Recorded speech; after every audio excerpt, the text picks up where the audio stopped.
di sekolah ini. Nah, kami sebagai mahasiswa, insya Allah kami akan bikin solusinya, Bu.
Tapi mau observasi ya, mau wawancara sama terserah. Oke. Kalau observasi, apa yang diobservasi? Kegiatan art atau kegiatan pembelajaran tidak mungkin. Itu sudah ada. Kalau observasi, apa yang mau observasi? Kami hanya menanyakan permasalahan dalam proses pembelajaran. Banyak sekali. Insya Allah. Apa kira-kira? Apakah di dalam proses pembelajaran itu ada terdapat masalah dalam pemahaman siswa? Kalau dia cerita pemahaman itu, ya pasti. Memang kita tidak boleh paksakan. Strategi apapun yang kita mau lakukan, teknik apapun yang kita mau lakukan dalam hal kegiatan pembelajaran itu, kan tidak mungkin misalnya ada 10 teknik, ada 10 macam strategi. Kan tidak mungkin misalnya satu hari kita mau laksanakan semua itu, repot. Ya. Yang pasti ada 2-3 cara atau teknik strategi yang diterapkan. Itu juga tidak mempan. Artinya misalnya kalau melihat daya serap alat materi yang kita belajarkan itu, ya sudah paling tinggi itu 70%. Jadi sekitar 30% itu yang tidak boleh. Masalah, ya kalau kita misalnya mau paksakan materi ini terserap oleh anak 100%, tidak susah. Dan saya rasa itu semua kelas begitu, atau semua sekolah begitu. Kalau ada yang mengatakan saya punya daya serap ini 97, 98, bahkan 100%, 60 itu, karena bicara latar belakang anak itu bisa 20 siswa, 20 model, 20 macam, karakternya juga begitu. Artinya kondisi atau suasana yang dia misalnya alami di rumah masing-masing kan berbeda. Kemudian anak dia tidak belajar itu ternyata setelah ditelusuri terlalu banyak beban pekerjaan yang dibebankan ke anak itu. Karena anak ini seperti yang saya bilang tadi tidak tinggal dengan orang tua. Berarti permasalahannya ini di lingkungan keluarga. Begitu. Kalau masalah di sekolah, saya kira itu boleh diantisipasi oleh guru. Tapi kalau dengan orang tua itu yang susah. Yang persoalan yang besar sekarang yang dihadapi oleh guru itu. Dan ini sudah dunia Anda ini. Kedepannya misal jadi guru. Tapi kalau ini manajemen. PAI Pak, ya, pendidikan agama Islam. Apalagi guru, toh? Ya. Sekarang ini kalau dunia yang pernah saya jalani memang sudah berbeda dengan kondisi dunia saat ini. Kira-kira kalau dulu anak-anak masih zamannya saya takutnya sama guru atau sopan santunnya terhadap guru itu luar biasa. Anak-anak dulu masih zaman saya tidak mau ketemu guru di jalan. Begitu dia pas sambungnya dia pas. Kalau sekarang bukan begitu anak-anak.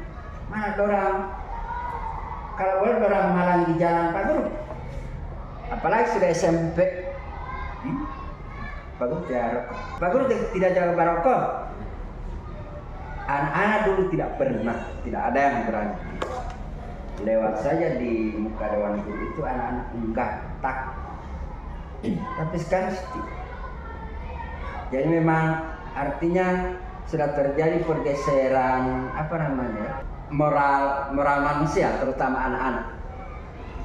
Anak-anak dulu itu begitu, sopan santunnya oke, rasa takutnya pada guru luar biasa. Kalau diberikan tugas tidak ada yang tidak kerja.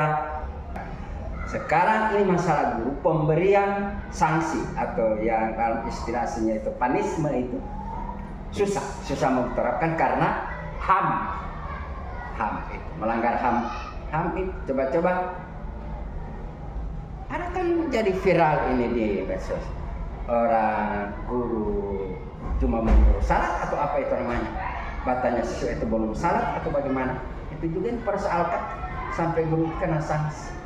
Luar biasa ini. Berarti sekarang ini orang tua cenderung menggunakan undang-undang perlindungan anak, yang dimana anak-anak yang pastinya akan membantah guru-guru karena mereka tahu orang tua akan membela dengan negara juga sudah menggunakan undang-undang perlindungan anak. Itu masalah sekarang. Apakah permasalahan itu Bapak sudah mendapatkan solusi atau bagaimana Pak? Saya begini. Ini kan ada siswa yang mau kemarin kelas 5 dan kelas 6 total. Setelah saya berusaha bertemu dengan orang tua, rapat dengan seluruh orang tua, dan saya harapkan semua harus ikut. Tidak boleh cuma yang beri wakil. Saya bicarakan itu. Ini manusia namanya anak-anak manusia ini. Tidak semua mempan dengan nah, tidak boleh begitu dan gas tidak boleh lagi begitu. Tidak ada nanti mempan dia nanti mau tampil. Iya. Atau harus dia dipukul, baru dia bisa berubah dengan dia punya perilaku atau sikap seperti itu sama temannya yang tidak bagus itu. Ada yang begitu. Dan ahli juga yang bilang begitu. Saya lebih cenderung memberi sanksi. Kenapa nggak cobi hitungan pertama sampai luka begitu, taruh di situ, pak. Pasti dia tidak mau ulang. Dalam solusi Bapak itu tidak ada solusi yang lebih tidak ke fisik. Saya bilang sama orang tua, sewaktu-waktu saya misalnya sempat mencubit anak Bapak Ibu, memarahi anak Bapak Ibu, memukul anak Bapak Ibu, pukulan saya itu bukan bermaksud untuk menghilangkan nyawanya atau dengan maksud supaya tulang-tulangnya patah atau harus dia korban dan sebagainya. Saya tidak bermaksud seperti itu. Saya hanya bermaksud supaya dia, apa yang saya lakukan hari ini terhadap dirinya itu dia tidak bisa lupa sepanjang dia hidup. Contohnya kemarin Pak Guru ada pasti itu. Ternyata Bapak itu berniat baik untuk depan. Kalau orang-orang dulu yang zamannya saya itu keinginan untuk mengingat atau menghafal itu tinggi, termasuk itu berdiri dulu situ. Amrah perkalian 7 tidak boleh sudah langsung strak. Memang merah-merah ini betis. Sudah berikut. Tidak menghafal dia ini hari-hari dia bikin begitu. Sekarang kan tidak boleh berbuat begitu. Itu. Berarti pengaruhnya undang-undang. Iya, ini pengaruhnya undang-undang perlindungan anak ini besar pengaruhnya terhadap peningkatan. Ini persoalan artinya sekumpulan problem yang dihadapi oleh guru saat ini. Dan saya kira itu merata untuk semua kelas. Seperti itu. Baru sekarang yang jadi hambatan anak belajar, kalau cuma masalah fasilitas sekolah, saya kira oke, semua bisa diupayakan oleh sekolah. Tinggal apa lagi? Banyak lagi dalam sekolah itu kan seperti IPA. Nah, di dalam proses pembelajaran itu siswa itu apakah cepat paham atau ada masalah-masalah yang kurang dipahami atau bagaimana? Ya, berbicara paham tidak tergantung. Paham itu atau paham ataupun mengerti itu bagi siswa adalah hal yang mudah. Apa yang susah? Yang dilakukan oleh guru. Bagaimana cara teknik strategi yang diterapkan oleh guru supaya anak itu mudah menyerap, menerima. Itu jadi pertanyaan besar. Gurunya ini harus siap orang yang bagaimana. Soal penggunaan alat peraga, ya, terkait dengan bagaimana pengkondisian kelas, banyak. Lingkungan juga itu harus menunjang. Apalagi pembelajaran baru belajar IPA ini kan erat kaitannya dengan alam atau lingkungan. Dan tidak selalu anak harus belajar dulu dalam kelas, suatu waktu mereka diarahkan keluar. Kalau tidak begitu dilakukan, susah. Karena dalam pembelajaran itu. Nah, Pak, kan tadi Bapak sedang sempat berbicara tentang kurangnya kemampuan anak dalam hal pemahaman belajar. Kira-kira dalam mata pelajaran apa, Pak? Ya, bicara ini kurangnya kemampuan anak dalam hal memahami materi pembelajaran itu, memang anak-anak ini sama juga dengan kita. Artinya ada mata pelajaran atau materi yang dia gemari atau yang dia sukai. Ada yang memang, karena saya sebelum dari satu kali kasih kerja, dia tinggal jalan-jalan. Ada kendala saat ini, itu saya arahkan sedikit. Ini, itu saya tidak boleh cuma kasih bantuan kasih biar nol itu. Walaupun sudah jelas informasi yang kita berikan, pada tugas itu kan kontrol. Mungkin ada cerita dulu, ini Pak Guru, apa itu? Dengar dulu, Kabon. Tidak boleh tidak mendampingi. Tidak boleh.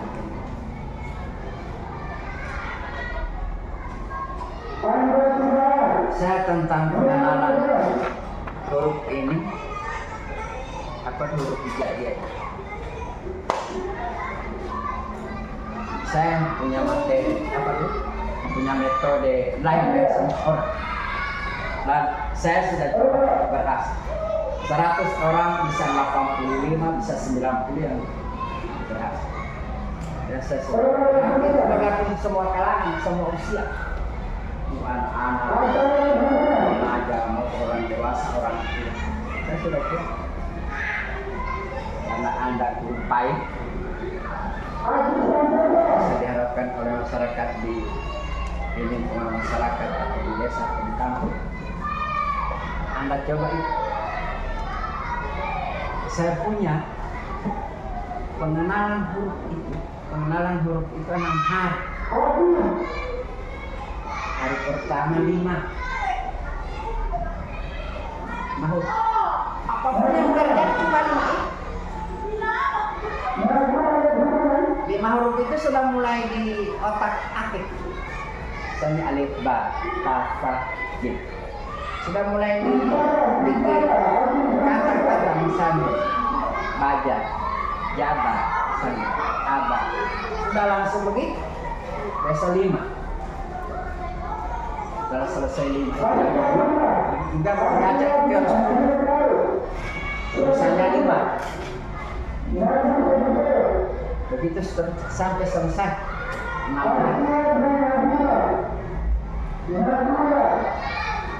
Ada orang bilang, saya suka pakai orang-orang tua. Ya, hal kalau juga bagian dari itu saya utama lagi Pak Guru. Gampang. Setelah itu, gampang Anda bisa lakukan ini. Kelompokkan huruf.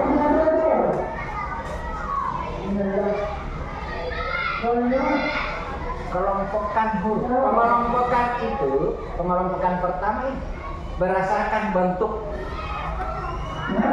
Misalnya yang sama modelnya ba, ta, sa, ta, nun. Sama model itu nanti itu yang beda-beda. Ba, jim, ha, fa, ha. Sama kan? Iya.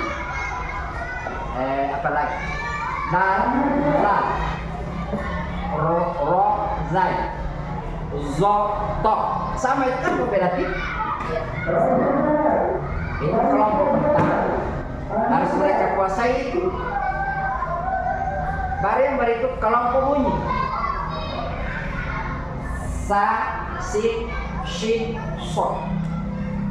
Dasar bunyinya S. Bunyikan semua S itu jangan dulu paksakan sesuai dengan mahrofnya.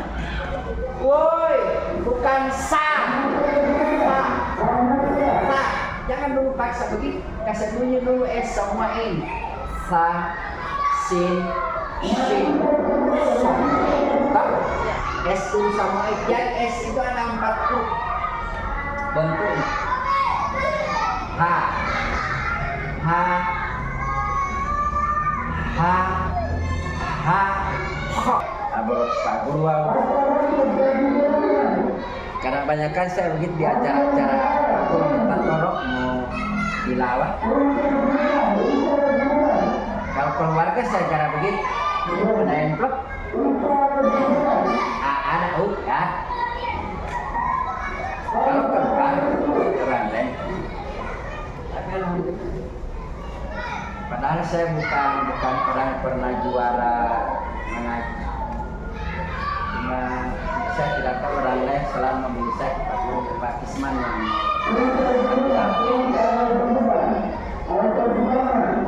tidak tahu kalau belajar lagi.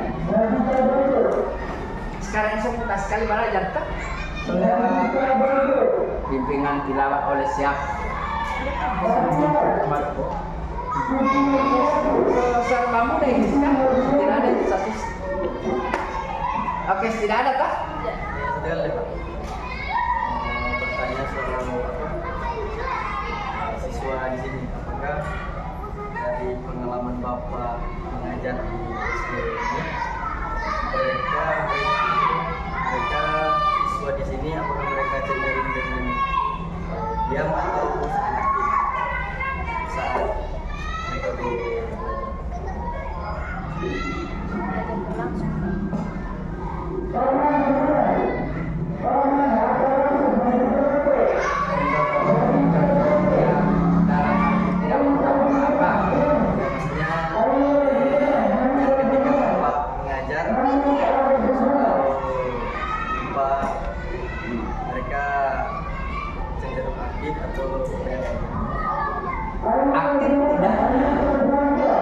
kegiatan pembelajaran ini tergantung saya juga.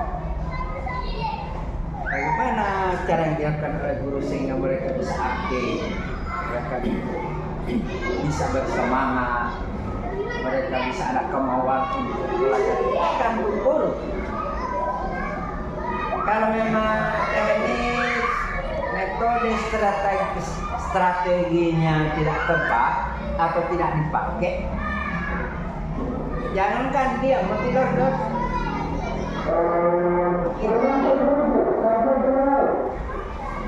Bagaimana kegiatan yang ini tidak memungkinkan anak bisa dia bermain. Bagaimana langkah-langkah pembelajaran itu tidak memberikan kesempatan pada anak untuk dia bisa bermain atau dia bisa lihat tanpa ada kegiatan. Itu gantung guru.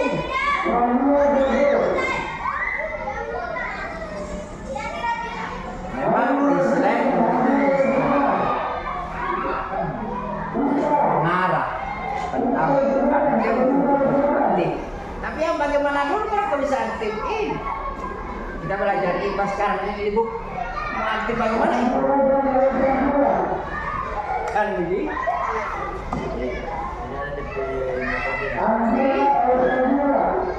Jadi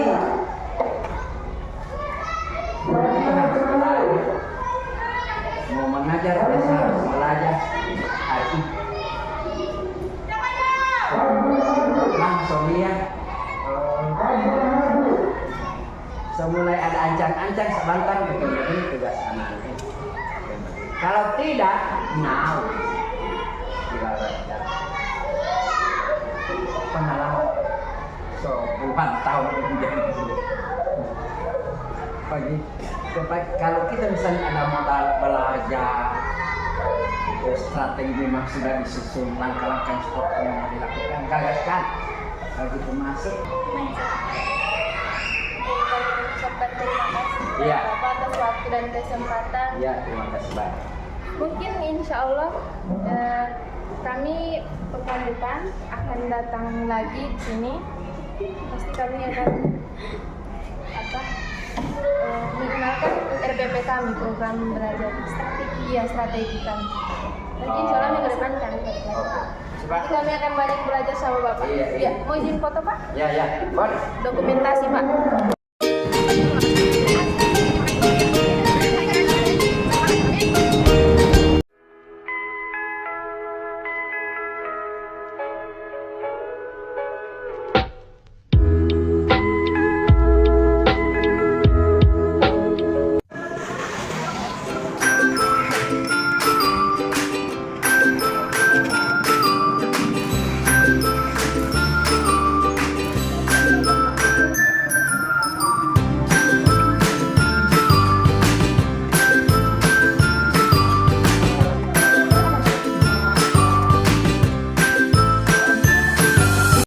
Warahmatullahi wabarakatuh. Selamat siang menjelang sore.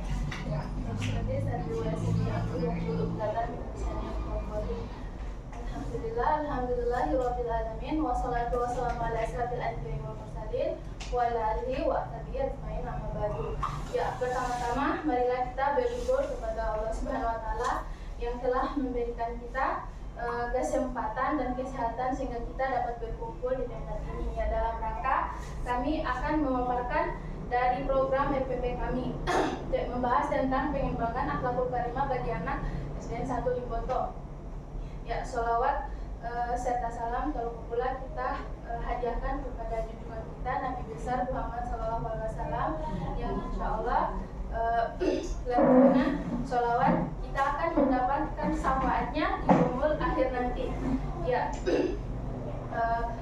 sebelumnya yang terhormat Ibu Kepala Sekolah atau yang mewakilinya, yang saya hormati staf Dewan Guru dan kakak-kakak mahasiswa yang alhamdulillah sempat hadir dalam presentasi kami kali ini.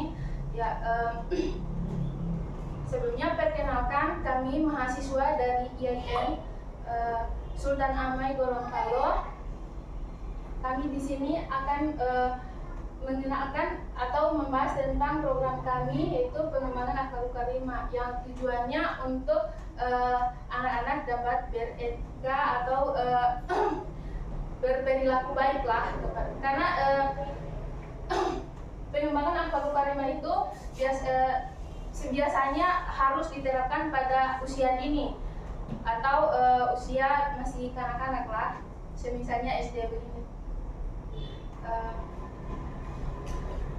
Sebelumnya saya lupa memperkenalkan nama. Perkenalkan, nama saya Stiani Haju. Saya selaku ketua kelompok dari observasi kami kali ini. Saya di sini tidak sendiri, ada bersama teman saya, ada Rahmatia Bayahu, ada Sultan Mubarak, dan ada Fitriani Ahmad Laia.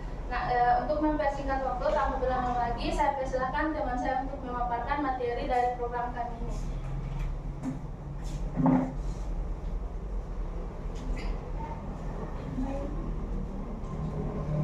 Baik, Assalamualaikum warahmatullahi wabarakatuh.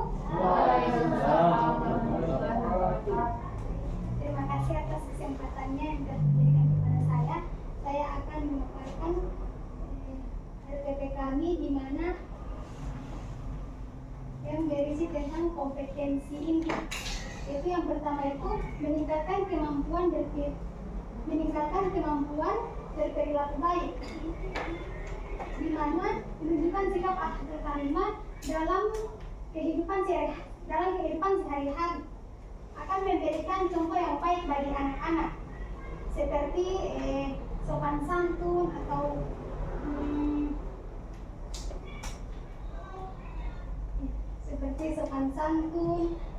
atau sikap yang baik. Adapun yang kedua, pendidikan nilai, memberikan pemahaman yang mendalam tentang nilai-nilai Islam, terkandung dalam akhlakul karimah melalui pembelajaran agama, kisah-kisah para nabi ataupun contoh-contoh nyata dalam kehidupan sehari-hari. Adapun yang ketiga, model berperilaku, menjadi teladan yang baik bagi anak-anak dengan menunjukkan sikap-sikap akhlakul karimah dalam interaksi sehari-hari. Anak cenderung meniru perilaku orang dewasa di sekitar mereka. Yang keempat, penguatan positif, memberikan pujian atau penghargaan ketika anak-anak menunjukkan akhlakul karimah, akan memperkuat perilaku positif dan mendorong mereka untuk terus berbuat baik. Pembiasaan anak-anak itu untuk melakukan amalan-amalan kebaikan seperti berbagi, menolong sesama, dan bersikap jujur secara konsisten.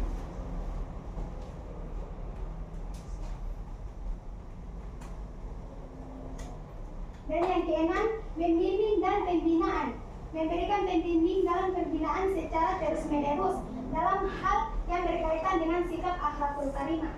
Adapun yang ketujuh, kegiatan ekstrakurikuler, mengadakan kegiatan ekstrakurikuler yang mendukung pengembangan sikap akhlakul karimah, seperti kegiatan sosial, keagamaan, atau kegiatan mendorong kerjasama dan empati antara sesama.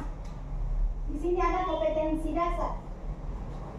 Yang pertama, menjelaskan nilai-nilai akhlakul karimah, mengajarkan anak-anak tentang nilai akhlakul karimah seperti kejujuran, kasih sayang, rendah hati, kesabaran, dan lain sebagainya.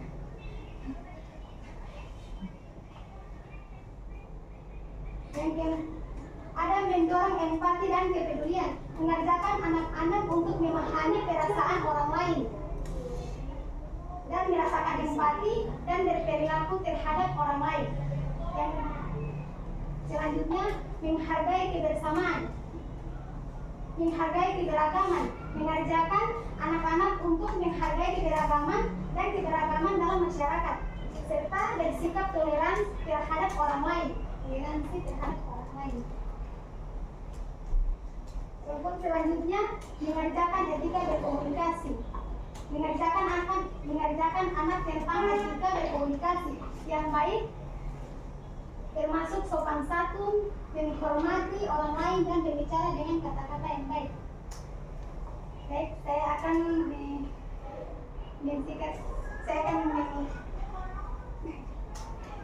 melanjutkan sedikit dari isi, memberi kesimpulan dari isi yang telah saya bacakan tadi, di mana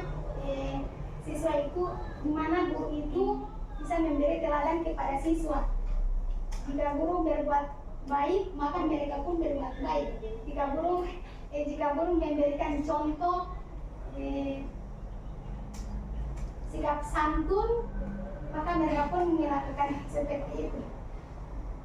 Adapun motivasi, kita bisa memberikan motivasi kepada anak-anak kita agar mereka tetap percaya diri dengan apa yang mereka perbuat.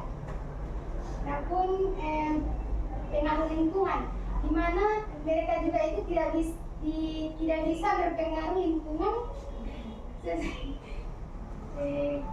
Jika lingkungan mereka itu tidak baik, maka mereka pun akan terikat dengan lingkungan itu sendiri.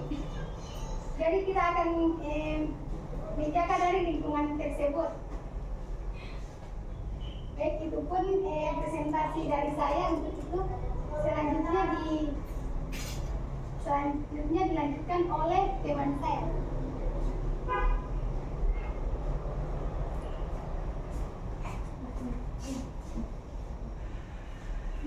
Adapun metode dari RPP kami yaitu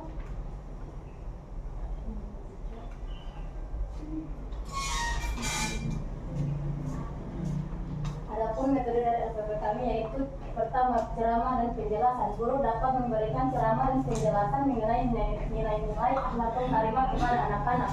Guru dapat menggunakan bahasa yang sederhana dan contoh-contoh yang relevan agar anak-anak dapat dengan mudah memahami dan mengaplikasikan nilai-nilai tersebut. Yang kedua, permainan peran, yaitu melibatkan anak-anak dalam permainan peran yang menggambarkan situasi kehidupan sehari-hari yang membutuhkan penerapan akhlakul karimah. Yang ketiga, diskusi kelompok, mengadakan diskusi kelompok untuk membahas nilai-nilai akhlakul karimah dan bagaimana menerapkan dalam kehidupan sehari-hari. Yang keempat, aktivitas kreatif, menggunakan aktivitas kreatif seperti mewarnai, membuat poster dan membuat cerita pendek yang menggambarkan nilai-nilai akhlakul karimah. Yang kelima, simulasi dan permainan edukatif, menggunakan simulasi dan permainan edukatif yang dirancang khusus untuk mengajarkan nilai-nilai akhlakul karimah. Yang keenam, kegiatan pelayanan masyarakat, yaitu mengajak anak-anak untuk terlibat dalam kegiatan pelayanan masyarakat yang melibatkan penerapan akhlakul karimah.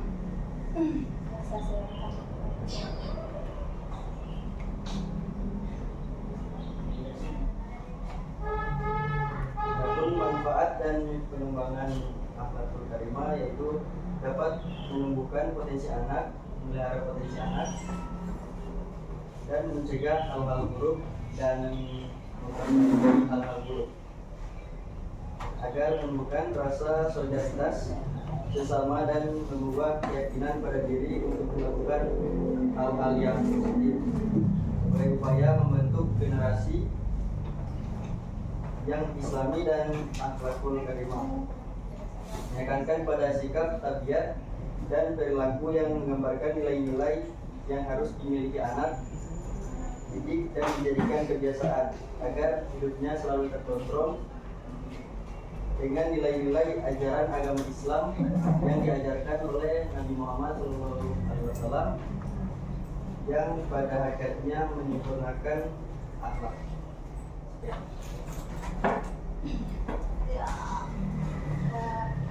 Baik, sesingkat itu penjelasan kami.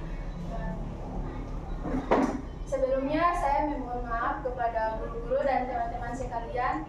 Nah, karena kami kan pemula nih, kami baru awal untuk presentasi yang beginian di depan para yang sudah berpengalaman, yang sudah tahu untuk tentang yang beginian, tentang pengembangan akhlakul karimah.